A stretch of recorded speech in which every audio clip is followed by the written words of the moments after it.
Day training session dynamic warm-up. Obviously, low CNS, high CNS, this is not going to be as extensive and or as intensive. Most of the work is going to be done stationary or in place. First thing Ryan's going to do, he's going to work on his ankle mobility.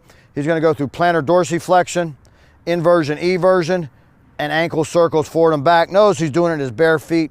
You could do either active dynamic warm-up in your bare feet.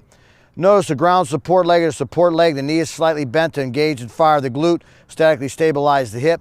Notice there's no movement about the knee, about the working leg. So he's going to go dorsiplantar flexion, inversion, eversion, and circles clockwise, counterclockwise.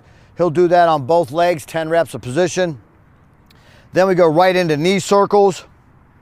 Hands on knees. All he's going to do is circle his knees. Clockwise, 8 reps. Counterclockwise, 8 reps. Now from this position, he's just going to move his feet out wider than his hips. He's going to move his left leg forward so his right toe is in line with left heel. Toes are pointed straight ahead. Now we're going to do a staggered stance hip circle. 5 clockwise, 5 counterclockwise. Smaller movements, micro movements. There we go. Nice small movements. From here, we're going to move our right foot up. So our right heel is in line with our left toe. Once again, clockwise 5, counterclockwise 5. And eventually we're going to move up to a parallel stance. Once again, 5 reps clockwise, 5 reps counterclockwise. Slow it down. Take your time. Perfect the movement. Learn to do the movement properly. From here now we're going to go trunk rotation. He's going to go 8 reps to the right, all the way down in front, and then 8 reps to the left. From here, Ryan's going to go to a bodyweight squat. Now, this is another opportunity for us to ingrain in the motor system the proper squatting technique of the squat. So what he's going to do is he's going to spread his feet slightly wider than hips. Toes are slightly pointed out. Knees are always going to track toes. Knees are going to open. Push hips and back down. His arms come out in front as he pushes back and down. Notice his shin angle and stand back up. Arms drop down. Now notice we're maintaining this good lordotic curve or neutral spine. If his pelvis starts to pull under him, that's all the further his depth should go until we correct the tightness in the lateral aspect of the hamstring, correct the posterior pelvic tilt. But all he's going to do is open his knees, hips back and down, his arms go out in front, and stand straight up. Bodyweight squat. From bodyweight squat, he's going to face the camera again. He's going to go lateral lunge, 5 reps to the left, and then 5 reps to the right. Now, you could do this either moving side to side in what's called like a Messier type squat, or you can just squat, lateral lunge to the side, return to normal now, or return to neutral. When we first start our progressions, we start the easiest way possible. So all I want you to do is lateral lunge, push hips back and down. This foot is flat on the ground. Both toes are pointing straight ahead, and push back and return to neutral. You do all your reps on one side, then do all your reps on the other side. Then you'll introduce a more complex motor pattern, which is now I'm going to alternate between right and left. And then what Ryan did here with more smooth movement, he's just going to laterally lunge side to side. This would be the end progression of our lateral lunges.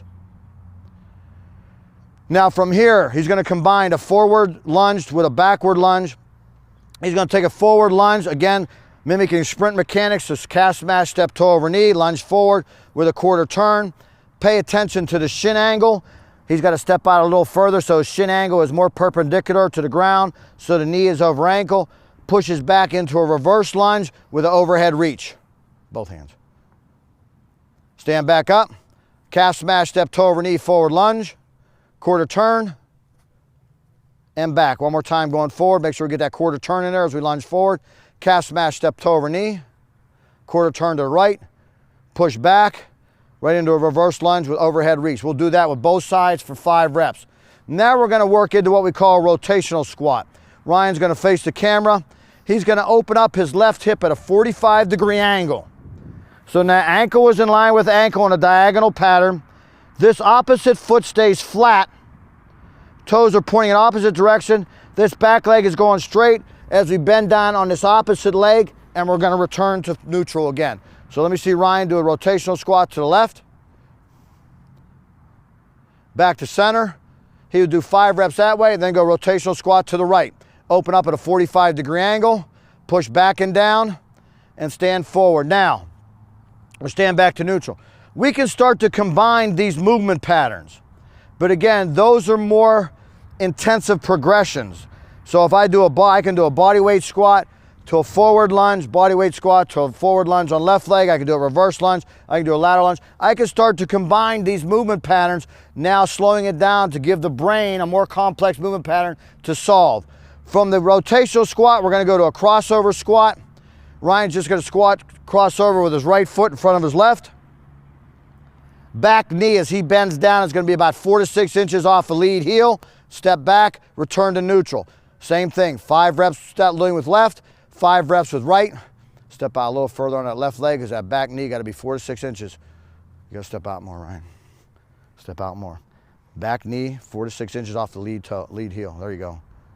So as I cross over, my hips are staying square. My back knee, as I bend it down, will always be 4 to 6 inches off the lead heel. Now, the last but not least is a semi-stiff-legged deadlift hold. I'm shocked at the number of people in this country that cannot do this movement. We're going to do it on our right leg.